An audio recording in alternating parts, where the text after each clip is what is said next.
Hello everybody and welcome back to another episode of Minecraft Basics, and today we'll be going over mining and the ores you will find while mining. So let's get started. There are 8 main ores you can find in your Minecraft world: coal, iron, lapis, iron, gold, copper, diamonds and emeralds, and each of these ores has their own deep slate version.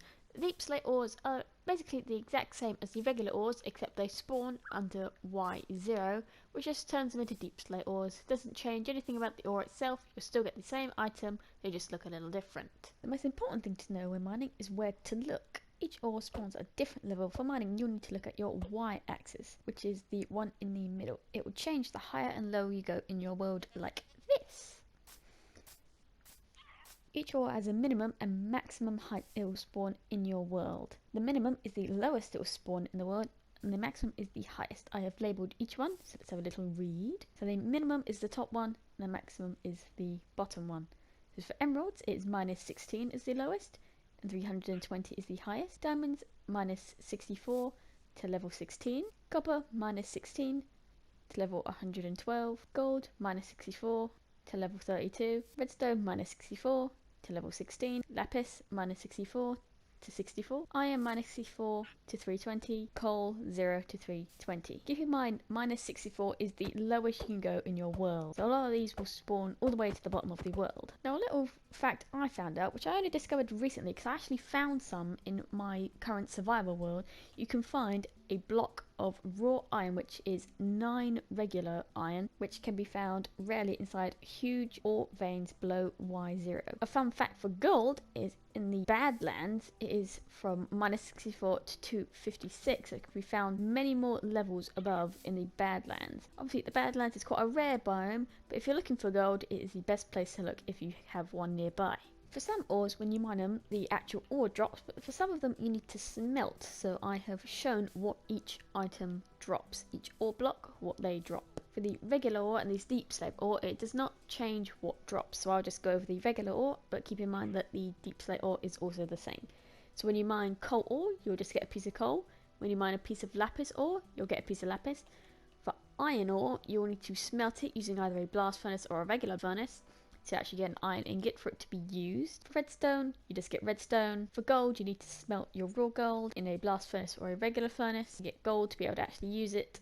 Same goes for copper. You'll need to smelt your raw copper with the regular furnace or a blast furnace to get a piece of copper to be able to actually craft it. When you mine diamonds, you'll just get a diamond. And with emerald ore, it's the same. When you mine your emerald ore, you get an emerald. Now certain ores need certain pickaxes in order to be mined, so I've labelled each one in their own little categories of what they need at least to be mined. For coal, you can mine it with any pickaxe, whether that be a wooden one, gold, stone, iron, diamond, or netherite pickaxe. You can mine it with any pickaxe in the game. Now for iron, lapis and copper, you'll need at least a stone pickaxe, an iron pickaxe, a diamond pickaxe, or a netherite pickaxe. If you break it with either a wooden pickaxe or a gold pickaxe, you won't get anything. The block will break and it won't drop the ore itself. Now for these final 4, redstone, gold, emerald and diamonds, you'll need at least an iron pickaxe to mine them, or a diamond or a netherite pickaxe. Like I said before, if you mine it with anything less, you won't get the item and you'll just be very sad. This seems to happen a lot with new players when they try to mine diamonds for the first time. I've seen this mentioned in a Mumbo video. When he first began playing Minecraft, he found some diamonds and he tried to mine it with either a wooden or a stone pickaxe. Yeah, so don't do that. When you find your first diamonds, you don't wanna lose them. Sad times. Now there are obviously a few ores in the nether. The netherite isn't really classed at all, but it's still very important to know nonetheless, and it's still a part of mining, so I'll keep it in. We have nether quartz ore and nether gold ore, and then obviously ancient debris. This isn't actually called netherite, this is ancient debris, but you use it to make netherite, which I'll go over in a second. For mining, I actually discovered myself that you can mine nether gold ore and nether quartz ore with any kind of pickaxe. I had to test this before filming because every time I go to nether, I've always had at least an iron pickaxe, so I was never sure whether you could mine it with these 3, but you can if you ever manage to get to nether with a wooden pickaxe. But of course, for ancient debris, you need at least a diamond pickaxe, so don't go after the ancient debris with your iron pickaxe, because you'll find your first piece and then mine it and realise, uh-oh, I need more. You do not want to lose a piece of ancient debris because you don't have the right pickaxe. Now, when you mine each of these, for nether gold ore, you'll get 2 to 6 golden nuggets. For nether quartz ore, you'll get 1 piece of nether quartz ore. When you mine your ancient debris, you're getting ancient debris, but to make it into netherite, you need to put your ancient debris in a furnace and you get netherite scrap. You need 4 of these and 4 pieces of gold to make a netherite ingot, which you will use with your diamond gear to make into netherite. A little fun fact, if you want to get lots of gold, it is best to use a silk touch pickaxe on your nether gold ore, because obviously if you went with a regular one, you get 2 to 6 gold nuggets, which isn't enough to make a full bar. But if you take your nether gold ore, which you have silk touched, and smelt it, you'll get a full gold ingot. So you actually get more gold than if you just mine it regularly. Now for this next part of the video, we're going to use a new feature to Bedrock, which is Spectator Mode. This has obviously been in Java Edition for quite a while, but not Bedrock. So let's go have a look at some caves. We are now in Spectator Mode, so we are now a little floating head. I've popped on some night vision, so let's go have a look at these caves. So we just need to sink into the ground. Bam!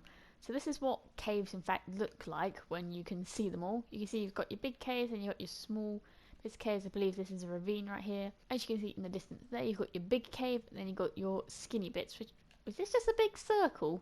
You'd be very lost if you ended up in there. And you can also see the many amethyst deposits around, which are the purple bits. You can see them over here.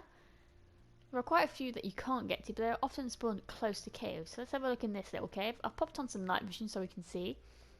We're currently at minus 42. You can see we've got some iron over here, some redstone, there's some gold up there. So this is how your ore will be distributed in your world. It will just be spotted around. Oh look, we found some diamonds.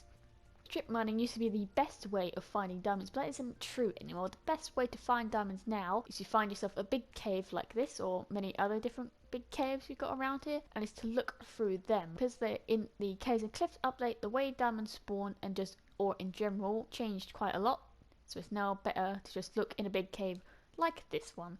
Watch out for dripstone, because if it falls on you, it will kill you, or at least do a lot of damage, and if you jump on it, it will also do damage, so just be careful of that. And here we can see where it changes from regular stone to deep slate. It sort of blends together slowly and then becomes one or the other. Finding deep slated coal ore is quite rare because, like I said earlier, the lowest it will spawn is 0. But obviously some deep slate spawns a little bit higher than 0, so if you find a coal patch there, you may find some deep coal ore, which is very nice. Mind the rule of don't dig straight down, because this is a perfect example of why. Because if you dug straight down through, you'll end up in a lava pit. And also, a lot of these caves are now very, very big and can go up for many, many blocks. So if you fall into a massive cave, you're going to be in a bit of trouble. This cave is a perfect example of the don't dig down, because you might fall into a big cave. This is at least 25 block drop. If you're not wearing armor or have any enchants and you fall straight to the floor, you're going to die and lose all your items. Obviously, if you've got enchanted armor and stuff, you may have a chance of surviving a drop like this, but obviously there are much bigger caves around, so just be very careful with that. And with dripstone as well, because if this had dripstone all over it and you fell onto it, that would do even more damage and will most likely kill you. I thought I'd give you a little look of what the amethyst things look like. I don't know what these are actually called, but this is what they look like.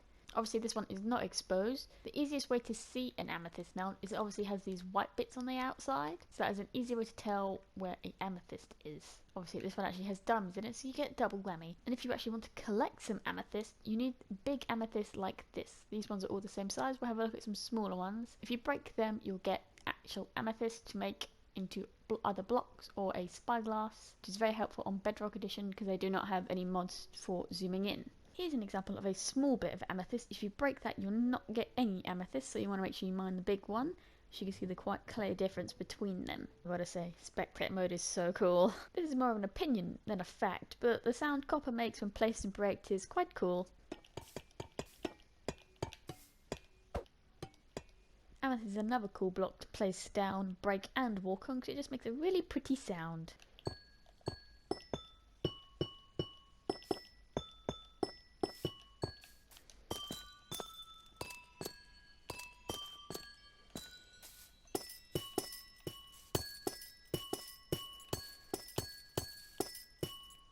Episode of Minecraft Basics. Please like and subscribe, it would help out a ton. This has been Lapis Rose, and I'll see you all next time. Bye!